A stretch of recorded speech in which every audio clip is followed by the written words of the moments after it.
एक मर्तबा आप यहां से मजलिस इत्तेहादुल मुस्लिमीन के सिपाही वारिस पठान को अपना आमदार बनाइए। मैं आपसे सिर्फ 5 साल का मुतालबा करता हूं, और अगर 5 साल में वारिस पठान आपकी और हमारी उम्मीदों पर नहीं उतरेंगे तो मैं आपसे वादा कर रहा हूं कि मैं यहां पर दोबारा भिवंडी वेस्ट को नहीं आऊंगा। मगर आपसे दरख्वास्त मेरी एक ही है कि वारिस पठान को आप मौका दीजिए।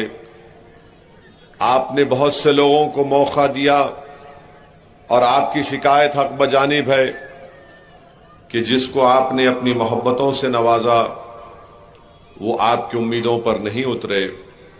मगर मैं इस बात की गारंटी लेता हूं कि अगर वारिस पठान को अल्लाह सुब्हाना व तआला अपने करम और फजल से और नबी करीम सल्लल्लाहु अलैहि वसल्लम के सदक़े और तुफैल से आपकी दुआओं से अल्लाह कामयाब करेगा, तो वारिस पठान से मेहनत करवाना, वारिस पठान को यहां पर आपकी खिदमत करते करते उनको दुबला करना, ये मेरी और हम मजलिस की जिम्मेदारी होगी इंशाअल्लाह।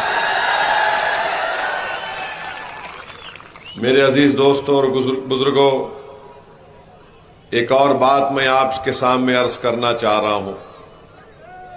आपने देखा कि महाराष्ट्र में एक शख्स ने नबी करीम सल्लल्लाहु अलैहि वसल्लम के शान में गुस्ताखी करने की कोशिश की।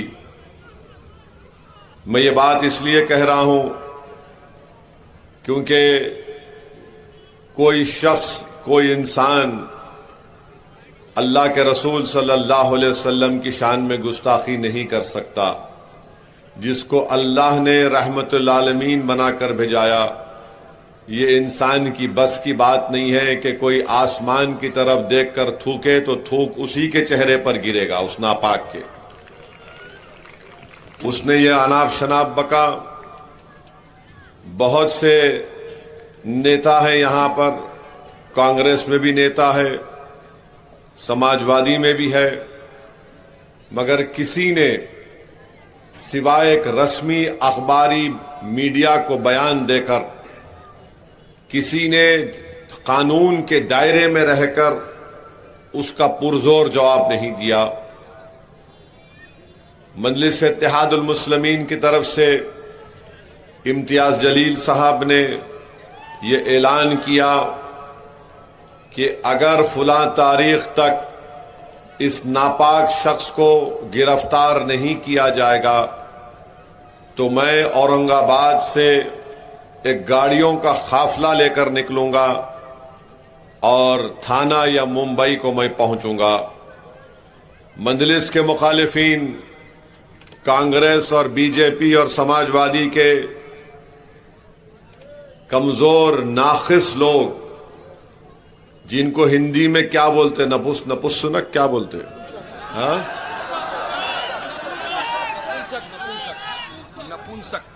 नपुंसक,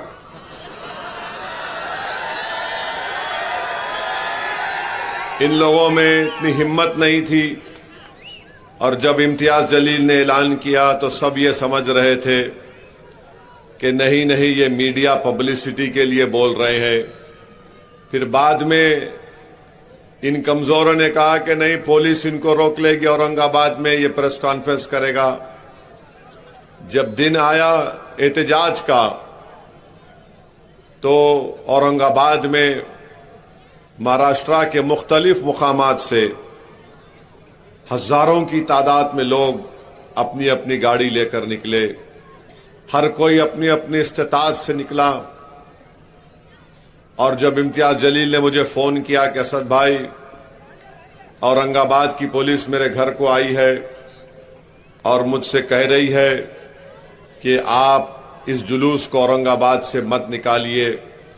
मैंने कहा इम्तियाज, तो उनकी बात को मान लो। बोले क्या बोल रहे आप? मैंने कहा बात को मान लो। औरंगाबाद शहर में अमित शाह है, आप बोलो कि मैं बंबई नहीं जाता हूं, मैं अमित शाह के पास पूरे लोगों को लेके आ जाता हूं गाड़ी लेके। इत्तेफाक से उस दिन देश के होम मिनिस्टर वहीं पर थे, मिस्टर शाह। तो औरंगाबाद की पुलिस ने कहा कि ठीक है सर, आपको जो करना है आप कर लीजिए। इम्तियाज जलील ने जुलूस लेकर निकले और आपके इस मुकाम तक पहुंचे जो ये कमजोर लोग समझ रहे थे कि अगर एहतजाज होगा तो दंगा होगा, फलां होगा। मेरे भाई, महाराष्ट्र की तारीख में मजलिस इत्तेहादुल मुस्लिमीन ने एक तारीखी एहतजाज किया, पुरअमन रहा। आप तमाम की दुआएं और ताउन था। हमने दुनिया को बता दिया कि हम एहतजाज पुरअमन कर सकते हैं और हम एहतजाज अपनी ज़ात के लिए, अपनी नफ्स के लिए नहीं किए। हम एहतजाज इसलिए किए कि जिसके नाम का सदका हम खाते हैं, हम गुलाम हैं उस दर के, तो गुलामी का सबूत देने के लिए हमने एहतजाज किया था। और अगर दोबारा कोई महाराष्ट्र में इस तरह की हरकत करेगा तो आइंदा एहतजाज भिवंडी थाने में नहीं रुकेगा, आजाद मैदान पे जाके रुकेगा, मुंबई के इंशाअल्लाह ताला। अब आपको बताने का मकसद यह है कि एक इम्तियाज जलील, मजलिस का सदर महाराष्ट्र का, एक मुसलमान एमपी 20 साल के बाद महाराष्ट्र से मुंतखब हुआ 2019 में। तमाम पार्टी ने मिलकर, चाहे वो सेकुलर हो, कम्युनल हो या जो अपने आप को बोलते हैं, वो दो शिवसेना, दो राष्ट्रवादी, एक पुरानी कांग्रेस, ये सब मिलकर तय करे कि लोकसभा की 48 सीटें हैं महाराष्ट्र में, चाहे कोई जीते ना जीते मगर इम्तियाज ना जीते औरंगाबाद से। वो लोग अपनी साजिश में कामयाब हो गए। मेरे भाई, मैं आपसे हाथ जोड़ के अपील करने आया हूं, इम्तियाज तो इलेक्शन हारने के बाद भी आज भी लड़ रहा है, मगर मैं पार्लियामेंट में अकेला हो गया। मेरे भाई, अगर मेरे साथ इम्तियाज जलील और मेरे भाई अख्तरुल ईमान होते, नीतीश कुमार के पास कितने 12 या 13 एमपी हैं? 12 एमपी हैं। 12 एमपीओं के ऊपर मोदी बैसाखियों के वजीर आजम बन चुके। नहीं, हंसने के लिए नहीं कह रहा हूं। अगर मजलिस इत्तेहादुल मुस्लिमीन के 7-8 एमपी जीत जाते तो क्या आप ये उम्मीद कर सकते कि पार्लियामेंट में वक्फ को बर्खास्त करने का बिल लाया जाता? सोचो भिवंडी की आवाम, तकारीर तो बहुत होंगे, मगर आपको एक फिक्र देकर जाना चाहता हूं। अगर मेरे साथ इम्तियाज जलील होते, अख्तरुल ईमान होते, तो वक्फ को बर्बाद करने का, मस्जिदों को छीनने का, दरगाहों को छीनने का बिल नहीं पेश होता। मेरे भाई, हम इस बात पर गौर नहीं करते कि हमारे नुमाइंदों की कितनी बड़ी जरूरत है हमको। हम सिर्फ यही समझते कि नहीं, मेरा फायदा नहीं, मेरा नुकसान है, ये मेरा नुकसान है, मेरा फायदा। मैं देखता हूं पार्लियामेंट में अकेला हूं, अल्हम्दुलिल्लाह अपनी जिम्मेदारियों को अल्लाह के फजल करम से मैं निभाता रहूंगा। मगर अगर तादाद भी तो कोई माने रखती, अगर तादाद होती हमारे पास 3, 4, 5 होते, तो ये कानून, ये बिल नहीं लाया जाता। जो धोखा औरंगाबाद में इम्तियाज जलील को दिया गया, मेरी आपसे अपील है कि आप उस धोखे का शिकार मत होइए। और मोमिन वो है जो 2 बार एक सुराख से नहीं डसा जाता। एक बार जालिमों ने हमको डसा, हम औरंगाबाद की पार्लियामेंट की सीट को खो दिए। वो ललचाई हुई नजरों के साथ अब आपके ऊपर नजर लगाकर बैठे हैं कि वारिस जीत कर ना जाए महाराष्ट्र के असेंबली में, क्योंकि वो जानते हैं कि वारिस एक तोप की तरह महाराष्ट्र के असेंबली में गरजेगा। वो जानते हैं कि वारिस को रोकना मुश्किल हो जाएगा। वो जानते हैं कि ये वारिस जो टीवी डिबेट पर बैठकर लड़ता है हक के लिए, अगर वो असेंबली में जीत कर आ जाएगा तो मुख्यमंत्री कोई भी हो, वारिस अपनी जबान को खामोश नहीं रख सकता। क्योंकि याद रखो मेरी इस बात को आप, याद रखो मेरी इस बात को आप, वारिस पठान की जबान पर कोई ताला नहीं है।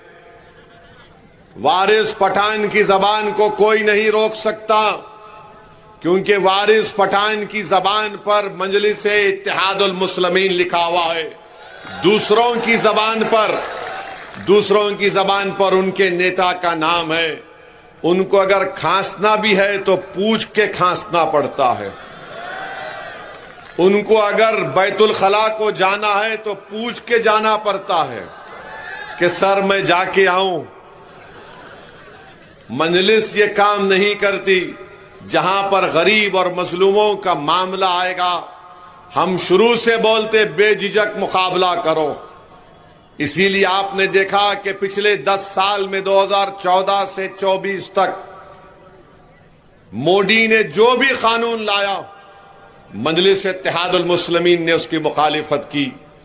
ट्रिपल तलाक का कानून 3-3 मरतबा लाए, 3-3 मरतबा मजलिस ने उसकी मुखालिफत की। मोदी ने CAA का कानून लाया। दुनिया ने देखा कि असदुद्दीन ओवैसी मोदी के 300 एमपियों के सामने कहा यह काला कानून है, मैं उसको नहीं मानता, उसको फाड़ कर फेंका हमने पार्लियामेंट में। आपने देखा UAPA का कानून बनाया गया, मजलिस ने मुखालिफत की। अभी हालिया 1-1.5 महीना पहले वक्फ के बिल के कानून को पेश किया गया। उस वक्फ के कानून के इंट्रोडक्शन पर मजलिस की तरफ से मैंने खड़े होकर उन तमाम चीजों को बयान किया। ये वक्फ का कानून जो तुम बनाना चाहते हो बिल लाकर, ये वक्फ की जायदाद को खत्म करके रख देगा। तो मेरे अजीज दोस्तों और बुजुर्गों, एक बेबाक नुमाइंदे को आप यहां से कामयाब करिए, जो आपके इस विधानसभा के आपके तरक्याती विकास के काम को भी करवाए, जो आपकी आवाज में प्रशासन से लड़े, जो ये टॉरेंट इलेक्ट्रिसिटी के डिपार्टमेंट जो फिरौन बन चुकी है उसको रोके, और जब विधानसभा जाए तो एक शेर की तरह पुकार कर लड़े। आपको ऐसे नुमाइंदों की जरूरत है। दूसरे भी जीत कर जाते, नहीं मालूम कहां उनकी आवाज खो जाती है विधानसभा में। मैं आपको इस बात की जिम्मेदारी के साथ कह रहा हूं, वारिस पठान को आप मौका दीजिए, एक एक वोट को इस्तेमाल करिए। ये जो दूसरे उम्मीदवार हैं, ये कौन सी ये महाविकास क्या है, ये उद्धव ठाकरे, जिसमें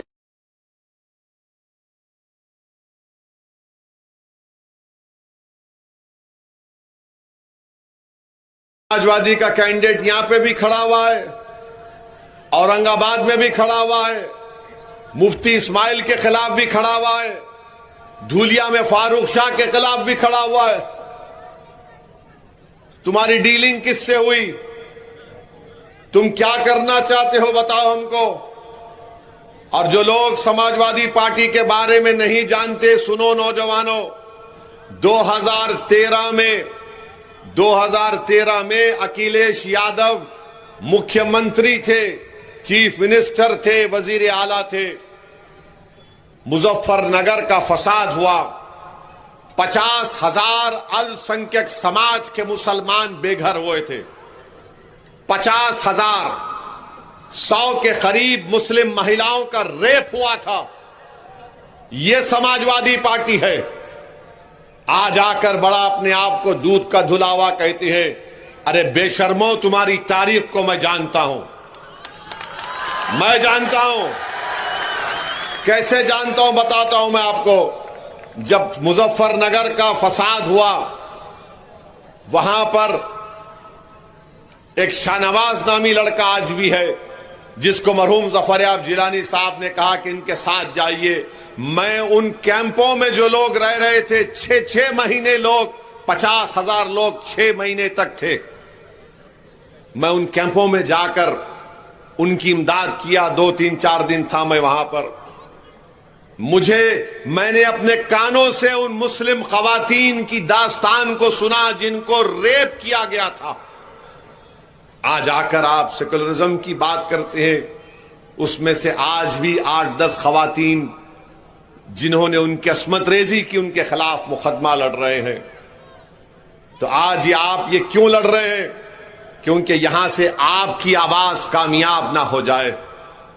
याद रखो मेरे अजीज दोस्तों और बुजुर्गों, नारों से, जज्बाती तकारीर से हम अपने नुमाइंदों को कामयाब नहीं कर सकते। यकीनन ये बहुत बड़ी चीज है कि जज्बा रहे, मगर जज्बा इतना रहे कि जब 20 नवंबर आ जाए हम अपना एक एक वोट पतंग के निशान पर बटन दबाकर वारिस पठान को जब कामयाब करेंगे। ये कामयाबी है। ये तमाम दूसरे समाजवादी हो, कांग्रेस हो, उद्धव ठाकरे हो, मोदी हो, फडणवीस हो, शिंदे हो, ये क्या चाहते हैं कि हम इनके सामने झुक कर रहें, हम इनके सामने अपने सर को झुका लें, इनको अपना सियासी आका मान लें। मैं आपसे कह रहा हूं, भारत की जमहूरियत में वही लोग झुक जाते हैं, वही लोग कमजोर पड़ जाते हैं जिनके पास अपने वोटों से अपने नुमाइंदों को कामयाब करने की ताकत खो देते हैं। और ताकतवर कौन है? ताकतवर वो है जो वारिस कह रहा है कि मैं जीत कर जाऊंगा और तुम्हारे लिए लड़ूंगा। कमजोर वो है जो हराने के लिए लड़ता है। ये फर्क है कमजोर और ताकतवर में। और आप यकीन कर लीजिए कि मेरे आज के इस भाषण के बाद ये इबलीस के एजेंट आ जाएंगे यहां पर। अबू जहल के चाहने वाले आ जाएंगे, यजीद के चेले आ जाएंगे, मगर मुझे पूरा यकीन है ये गुलामाने मुस्तफा की सरजमीन है। यहां पर यजीद का परचम नहीं, हुसैन का परचम लहराएगा इंशाअल्लाह ताला। मुझे पूरा यकीन है कि यहां पर इबलीस कामयाब नहीं होगा, क्योंकि यहां पर सहाबा से मोहब्बत करने वालों की सरजमीन है। और हम आपको वादा कर रहे हैं। अच्छा, फिर मेरे भाषण के बाद आप देखना, जैसा 16 तारीख आएगी वो बोलेंगे वारिस जीत गया तो क्या उसकी सरकार बनती? अगर वारिस जीत गया तो क्या मंत्री बनता? अगर वारिस जीत गया तो क्या करेगा? ये कोविड की बीमारी 17 तारीख से शुरू करेंगे, कोशिश करेंगे, फैलाएंगे नहीं। तो इसका इंजेक्शन मैं अभी देके जा रहा हूं इन लोगों को। अब जिस्म के किस हिस्से पे लगेगा वो आपको मालूम, मैं नहीं बोलूंगा अपनी जबान से, अदब के दायरे में रहकर बोल रहा हूं। अगर आप अब इत्तेहाद को मजबूत करेंगे, अगर आप इत्तेहाद को मजबूत करेंगे, अगर आप वारिस पठान की उम्मीदवारी पर अटूट मुत्तफिक हो जाएंगे, यही सबसे बड़ा इंजेक्शन इन लोगों के लिए होगा। ये बोलेंगे ओवैसी जहां इलेक्शन लड़ता वहां पे उम्मीदवार बीजेपी का जीत जाता, अख्तरुल ईमान लड़े किशनगंज की पार्लियामेंट की सीट से, बीजेपी नहीं जीती वहां पे, मगर ये बोलते हैं। तो मेरे को आज 2 दिन पहले औरंगाबाद में हमारे टीवी के एक मशहूर चैनल की मोहतरम एंकर साहब आई थी। उन्होंने कहा कि आप जहां लड़ते वोट काटते। मिला बिल्कुल सही बोले आप। बोले वो क्या मतलब? मैंने कहा बिल्कुल सही है। मैं अमेरिका में इलेक्शन लड़ा, कमला हैरिस हार गई, ट्रंप जीत गया। अरे आप बताइए, मैं नहीं जाता हूं हरियाणा, आप हार गए। मैं नहीं गया हरियाणा, मैं गया हरियाणा, बोलो आप नहीं गया। तो एक कांग्रेस के नेता बोले नहीं ओवैसी तुम्हारे भाषण से हरा हो जाता। मैं बोला नहीं, मेरे भाषण से नहीं होता, अल्लाह ने मुझे मौकिल दिए, मेरे मौकिलों को भिजा जाके तुम्हारे को हरा के आओ। क्या बात है ये? कोई बात है ये? यानी हम लड़ना नहीं, इनके गुलामी करना, इनके सामने सर झुका के रहना। याद रखो, हम सर झुकाएंगे तो रब्बे कायनात के आगे और किसी के सामने नहीं।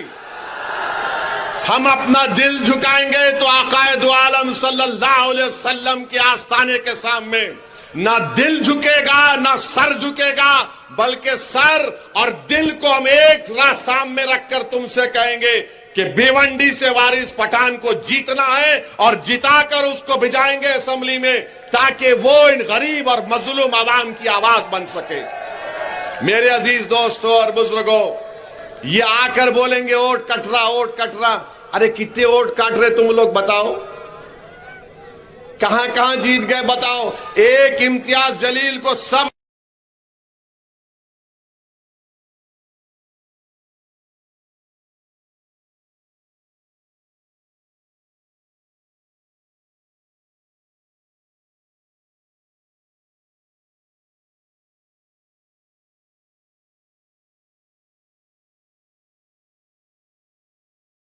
पूरे एतमाद के साथ आप मंजलिस इत्तेहादुल मुस्लिमीन का साथ दीजिए। और ये मोदी बोलते हैं एक है तो सेफ है, आने 10 साल से सेफ नहीं है मोदी हम लोग। भाइयों बहनों, एक है तो सेफ है। मैंने कहा अनेक है तो अखंड है। भारत अनेक तहजीबों पर बना हुआ है, अब इसका जवाब नहीं है उनके पास। संविधान है तो सबका सम्मान है। अंबेडकर की सोच जिंदा है तो गोडसे मुर्दा है। नहीं, मोदी बोले एक है तो सेफ है। कामकाज कुछ है ही नहीं, खाली दिन भर डायलॉग लिखते रहते हैं नो। मैं तो कहूंगा कि बंबई की फिल्म इंडस्ट्री को नरेंद्र मोदी को हायर कर लो, अच्छे डायलॉग लिखते हो, होता ही है उनका काम।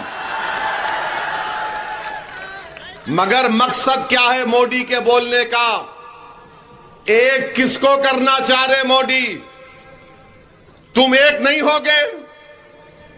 मोदी किसको एक करना चाह रहे हैं? सोचो, किसको मोदी एक करना चाह रहे हैं? क्या मोदी देश को एक करना चाह रहे? नहीं। अगर देश को एक करना चाह रहे तो नहीं कहते थे पार्लियामेंट के इलेक्शन में राजस्थान में कि हमारे हिंदू बहनों के गलों से मंगलसूत्र निकालकर मुस्लिम खवातीन को दिया जाएगा। अगर देश को एक करना चाहते थे मोदी तो ये नहीं बोलते थे कि सिर्फ मुस्लिम खवातीन बच्चे पैदा कर रही हैं। अब जब बच्चे पैदा करने की बात आ गई तो बताओ मोदी जी, आपकी अब्बा ने कितने बच्चों को पैदा किया था? अमित शाह के अब्बा ने कितनी औलाद को पैदा किया बताओ? अब कोई संगी उठ के बोलेगा ओवैसी तुम्हारे कितने बच्चे? मेरे 6। तू नहीं किया तो मैं क्या करूं? मेरी क्या गलती उसमें? बोल। अब तो आप सुनो, ये बोलते ना हमारे मोदी बोले हमारी औरतें बच्चे पैदा कर रही ज्यादा, ये झूठ है। टोटल फर्टिलिटी रेट मुस्लिम खवातीन का बहुत गिरा है, सबसे ज्यादा गिरा है। ये बोलते नहीं है संगी लोग। मगर अब क्या हो रहा है कि आंध्र प्रदेश के चीफ मिनिस्टर नायडू है, तमिलनाडु के स्टालिन है, वो बोल रहे कि जुनूबी हिंदुस्तान में आबादी गिरी, तुम पैदा करो, पैदा करो, पैदा करो, पैदा करो। अब कोई गलत मैसेज मैं नहीं दे रहा हूं, नायडू बोल रहे पैदा करो, स्टालिन बोल रहे पैदा करो, अब मुसलमान बोल रहा ये क्या किस्सा क्या है भाई? मोदी बोल रहे हम पैदा ज्यादा कर रहे, ये लोग ज्यादा और पैदा करो बोल रहे। आप बताइए कितना झूठ है। तो एक किसको करना चाह रहे मोदी? देश को एक नहीं करना चाह रहे मोदी, वो अपने वोट बैंक को एक करना चाह रहे हैं। मेरे अजीज दोस्तों और बुजुर्गों, देश एक था, है और रहेगा।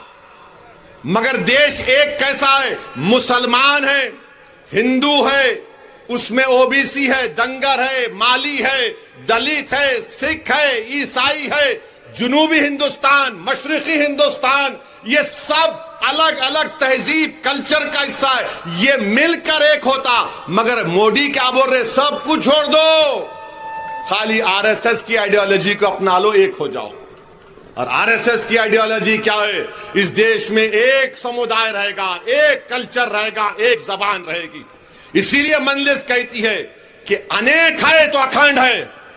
हम मोदी के इस एक है तो सेफ को नहीं मानते। अरे मोदी, तुमने नहीं कहा था दिल्ली के फसादात में कि कपड़े देखकर पहचानो, आपने कहा था ये, और फिर बोलते एक है तो सेफ है। 4 साल से चीन भारत की सरजमीन में घुस के बैठा है। मोदी ने देश को झूठ कहा था कि ना कोई घुसा है ना कोई घुसेगा। चीन बैठा हुआ है डेमचाक में, डेमसांग में, पांगसांगसू लेक में 65 पेट्रोलिंग पॉइंट में से 25 पे पेट्रोलिंग नहीं कर पाते, बफर जोन बना दिए। मोदी जी, ये देश की जमीन है, आपकी जाती जमीन नहीं है, जहां पर चीन को आपने बिठा दिया। और एग्रीमेंट चीन से हुआ लद्दाख के मामले में, और अरुणाचल प्रदेश में पेट्रोलिंग कर रहे। अब आप बोलेंगे भिवंडी में ये क्यों बात कर रहे, इनकी झूठ को बेनकाब करने के लिए। मेरे अजीज दोस्तों और बुजुर्गों, फिर ये देवेंद्र फडणवीस आजकल रातों में भी मेरा वजीफा पढ़ रहे हो उन्होंने। अब बोल रहे ओवैसी तुम हैदराबाद से आए, हैदराबाद चले जाओ। देवेंद्र फडणवीस तुम समझो इस बात को, तुम अपने दिमाग से निकाल दो इस बात को कि फडणवीस बड़ा है, ओवैसी छोटा है। फडणवीस ऊंची कुर्सी पे बैठेगा, ओवैसी नीचे बैठेगा। नहीं फडणवीस, ये तुम्हारी दिमाग की गलती है। बाबा साहेब अंबेडकर का संविधान ने सबको बराबर बना दिया।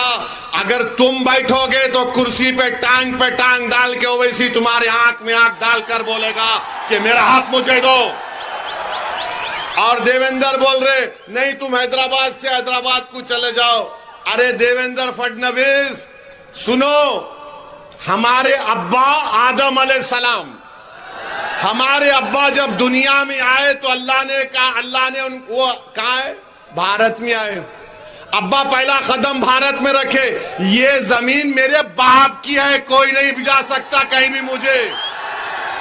इन्हें बोल रहे हैदराबाद चले जाओ। राहत इंदौरी ने अच्छा कहा था देवेंद्र फडणवीस के बारे में, शायद अब के जो फैसला होगा, सुनो फडणवीस, अब के जो फैसला होगा वो यहीं पर होगा। अब के जो फैसला होगा वो यहीं पर होगा। हमसे अब दूसरी हिजरत नहीं होने वाली। जो पाकिस्तान जाना था चले गए, जो वफादार थे तुम्हारे मोदी के और उद्धव ठाकरे के सामने सीना तान कर खड़े होकर बोल रहे हमारा हक हमको मिलना, अब हम मस्जिद को जाने नहीं देंगे, वफ को छीनने नहीं देंगे। अब इन्हें बोल रहे जाओ, नहीं जाते। क्या करते तुम? गोली मारते मारो गोली, जेल में डालते डालो जेल में। मगर तुम्हारे इन बातों से अब कोई डरने वाला नहीं है। देवेंद्र क्या बोल रहे, धर्म युद्ध, भिवंडी वेस्ट की सीट धर्म युद्ध और जिहाद। अरे इलेक्शन हो रहा है या जंग हो रही? और किसके खिलाफ धर्म युद्ध कर रहे फडणवीस, बोलो तुम जरा। अच्छा मोदी जी ये तो बोल दो सबका साथ, सबका विकास, सबका विश्वास, कहां गया? उड़ गया, टाइम टाइम हो गया। देवेंद्र धर्म युद्ध है और जिहाद कर रहे। और जिहाद के माने क्या है बताओ? अरे जिहाद तुम जानते नहीं। जिहाद अगर किसी ने किया ना फडणवीस, अल्लामा फजल हक खैराबादी ने अंग्रेजों के खिलाफ किया था जिहाद का फतवा देकर। जिहाद अगर किसी ने किया था इस देश को आजाद कराने के लिए तो मुरादाबाद के अल्लामा काफी ने दिया था कि इस तरी को गरम करके अल्लामा काफी के सीने पर लगाते थे अंग्रेज। फांसी के फंदे पर अल्लामा काफी को लेकर जा रहे और ये अल्लामा काफी मुस्कुरा रहे थे और जबान पर क्या पढ़ रहे थे? नाते रसूल सल्लल्लाहु अलैहि वसल्लम पढ़ रहे थे। और आप बोल रहे जिहाद, वोट जिहाद, धर्म युद्ध। लगता है फडणवीस तुम जरा थोड़ा दिमाग जो आप नौत बोलो, मैं बोलता हूं ना, वरना बोलेंगे वोट जिहाद भिवंडी वेस्ट में हो रहा है। यानी अगर कोई वारिस पठान इंशाल्लाह कामयाब हो गए तो सबसे ज्यादा तकलीफ जिस्म के उस हिस्से में किसी को होगी तो देवेंद्र फडणवीस को होगी। वोट जिहाद हुआ, वोट जिहाद हुआ। हम अपने पसंद के उम्मीदवार को वोट डालेंगे। अच्छा, तुम अयोध्या की सीट हार गए, वो क्या था? धर्मयुद्ध था। मोदी की मेजॉरिटी 1.5 लाख पे आ गई, वो क्या धर्मयुद्ध था? गुजरात में तुम सीट हार गए, धर्मयुद्ध था। मगर जहां पे मंजलिस आ गई, देवेंद्र फडणवीस आ गए। अच्छा, अब उन्हों भी आए यूपी से, क्या बोल रहे हो? उन्हों कटेंगे, क्या बटेंगे तो कटेंगे। अरे ये कौन सी जबान है? मुख्यमंत्री की जबान है ये, बटेंगे तो कटेंगे।